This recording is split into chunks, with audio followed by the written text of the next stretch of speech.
Hey, welcome Capricorn to the channel. It's Robin here with Aries Fire Tarot. So guys, welcome to your January 2020 Wealth and Abundance read.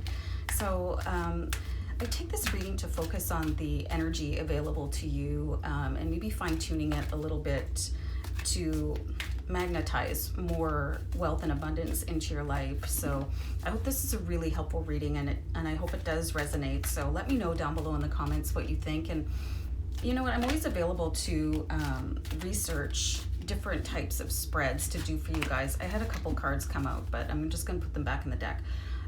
You know, if there's a specific kind of read that you want, or you just let me know and I'll do it for you. But anyway, I feel like there's somebody out there that wants to see a specific kind of reading, so let me know, guys. Anyway, wealth and abundance for January 2020. So, and the first card is going to look at your current relationship with allowing abundance. So being in a receiving mode is really important. So let's see where you are really, you know, in your subconscious mind with allowing wealth to manifest into your life. And I'm going to do a deck cut and pull that card. So I see the High Priestess here. So I'm getting kind of a vibe that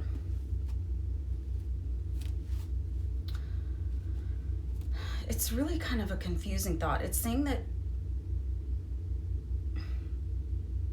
you might think that you have more awareness than you actually do.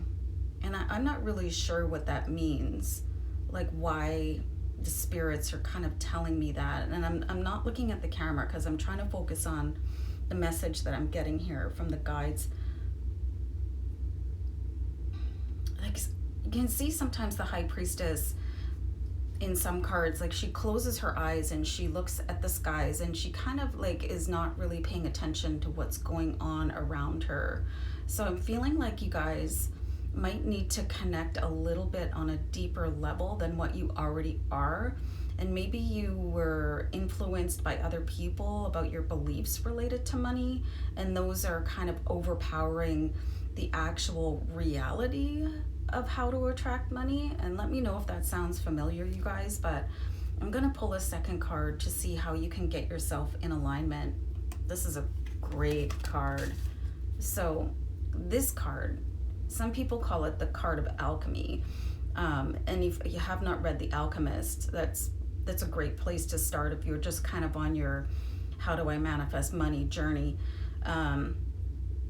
You know, so this is saying that you're able to create anything, and this is probably a really good time to tap into your own gifts and talents to start creating your own resources.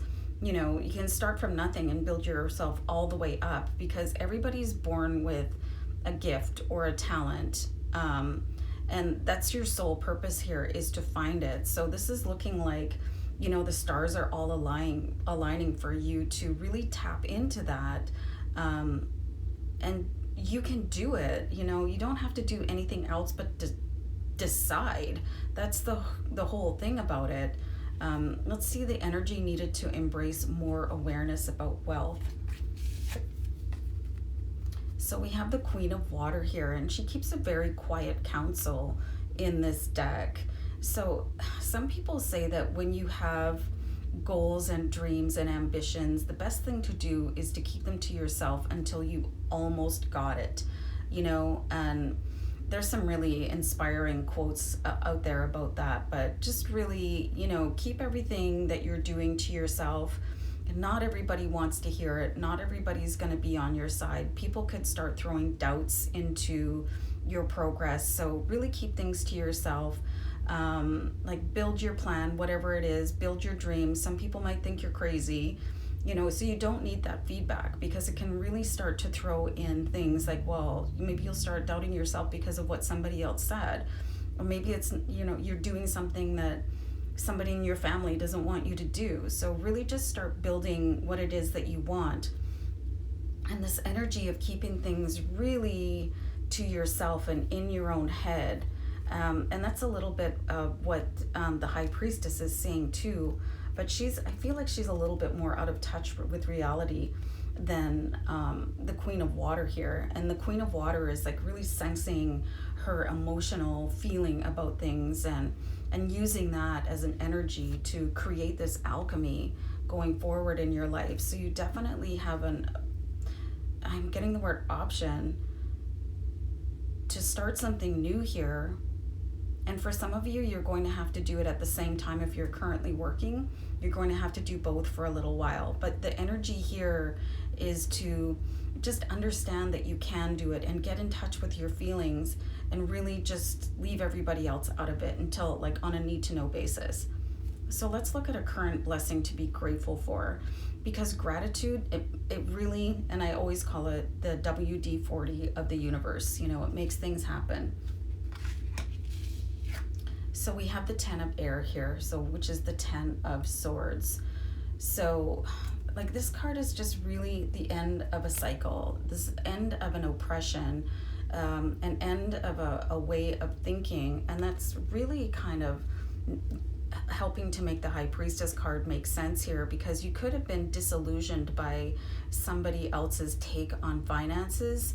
You know, what I was saying before with this card, the message I was getting was that, you know, your thoughts about wealth and abundance are not quite in alignment with the reality of it. So you could have a little bit of an epiphany, and it could be when you start researching what it is that you actually want to do here, and things are going to release for you.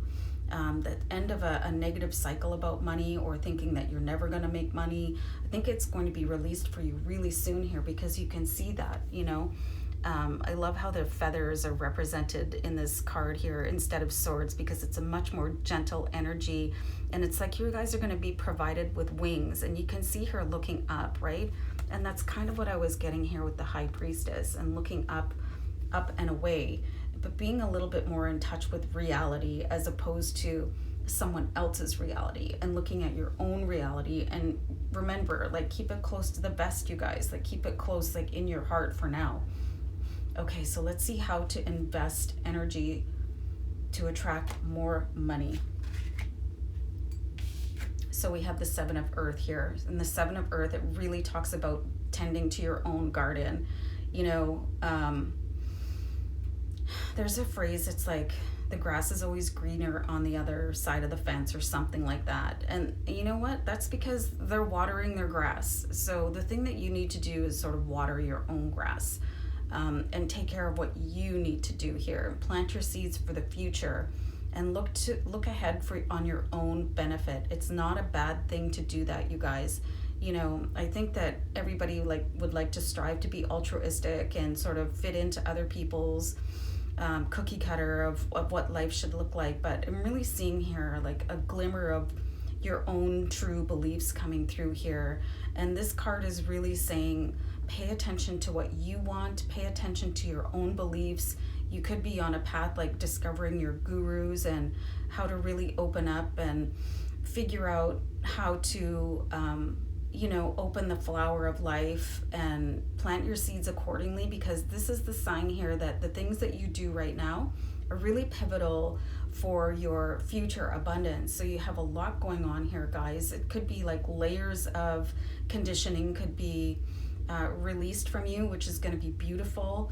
And you can see that here with the 10 of air, like things are going to like poof, like this cycle of almost like brain entrainment, but not the right way, you know, and being able to focus on the abundance that you truly want for yourself here. And I just actually got the phrase here, some of you could be the first millionaire in your family. So really tend your gardens well right now, you guys, and look for the future. And I cannot emphasize enough to really just keep this all like under your hat for now, okay? Until you're really starting to see the grass grow. So guys, that's enough lawn analogies for the day. So I hope you enjoyed the read. So we'll see you back here another time. Take care. Bye.